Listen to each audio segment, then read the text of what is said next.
Computerisation అనేది లేదు. అసలు మీకు ఇంకొక విచిత్రం ఏంటంటే అసలు రాష్ట్ర ప్రభుత్వంలో ఎంతమంది ఉద్యోగులు పనిచేస్తున్నారో సంఖ్య అసలు తెలియదు ఎవరికి. ఇంతమంది ఇంత ఎదురుద్దంగా ఈ శాఖలు ఇంతమంది పనిచేస్తున్నారు ఏంటంటే సరైనటువంటి లెక్కలు లేవు. దాన్ని ఎవరు కూడా ఇంతమంది పనిచేస్తున్నారు అనేది సీఎం అడిగినా కూడా అంటే ఇచ్చేటువంటి పరిస్థితి లేదు. అటువంటి పరిస్థితుల్లో మొత్తం ప్రతి శాఖని కూడా ఆయన కంప్యూటరైజేషన్ చేయించడం, తర్వాత ఇవన్నీ కూడా ఇంకోటి కూడా నేను చెప్తున్నా, 95 ముందు ప్రభుత్వ కార్యాలయాలు ఎలా ఉండేయంటే దుమ్ము ధూళి కొట్టుకొని ఉండేవి. దాన్నంతా అసలు క్లీన్ అండ్ గ్రీన్ అనేటువంటిది ఒకటి పెట్టి ఆ ఫైల్స్ అంతా డస్ట్ దులిపించి దాన్ని ఆకస్మిక తనిఖీలని పెట్టి మొత్తం మార్చేశారన్నమాట, ఫేస్ మార్చేశారు.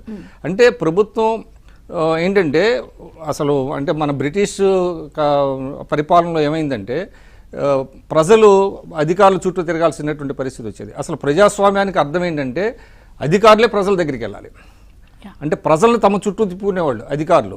ఏ పని కావాలన్నా మీరు ఊళ్ళ నుంచి ఇక్కడ వచ్చి అంటే జిల్లా కేంద్రానికి వచ్చి తమకు కావాల్సినటువంటి సర్టిఫికెట్లు కావచ్చు, లబ్ధి కావచ్చు, ఏదైనా కూడా పడిగాపులు కాసేటువంటి పరిస్థితి వచ్చేది. అదంతా లేకుండా అధికారులనే ప్రజల దగ్గరికి పంపించేటువంటి పరిస్థితి వచ్చింది.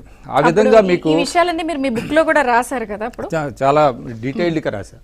తర్వాత ఇలాంటి అంటే క్రమక్రమంగా ఓపెన్ స్కై పాలసీ తీసుకొచ్చారు ఆయన. అంతకుముందు అసలు ఓపెన్ స్కై పాలసీ లేదు.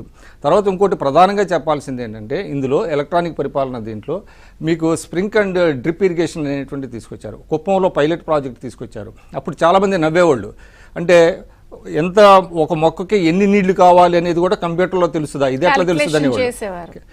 అంటే ఇజ్రాయలీ టెక్నాలజీ అన్నమాట. నేను కూడా వెళ్ళా, కుప్పం వెళ్ళా. అప్పుడు ఒక టీమ్ ఆఫ్ జర్నలిస్టులు తీసుకుని వెళ్ళారు ఆ పైలట్ ప్రాజెక్ట్ని చూడటానికి.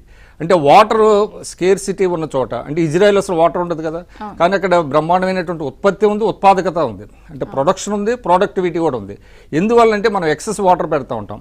అక్కడ ఏంటంటే వాళ్ళు కంప్యూటరైజేషన్ ద్వారా ఎంత వాటరు ఏ మొక్కకి ఏ పంటకి ఎంత కావాలనేటువంటిది పెట్టేవాళ్ళు. అది పైలట్ ప్రాజెక్ట్ ఇక్కడ చేశారు. ఆ తర్వాత ఏమైందంటే దేశవ్యాప్తంగా స్ప్రింక్ అండ్ డ్రిప్ ఇరిగేషన్ వస్తే చంద్రబాబు నాయుడు గారిని ఆ మిషన్కి ఒక వైస్ చైర్మన్గా పెట్టారు, అంటే గవర్నమెంట్ ఆఫ్ ఇండియా.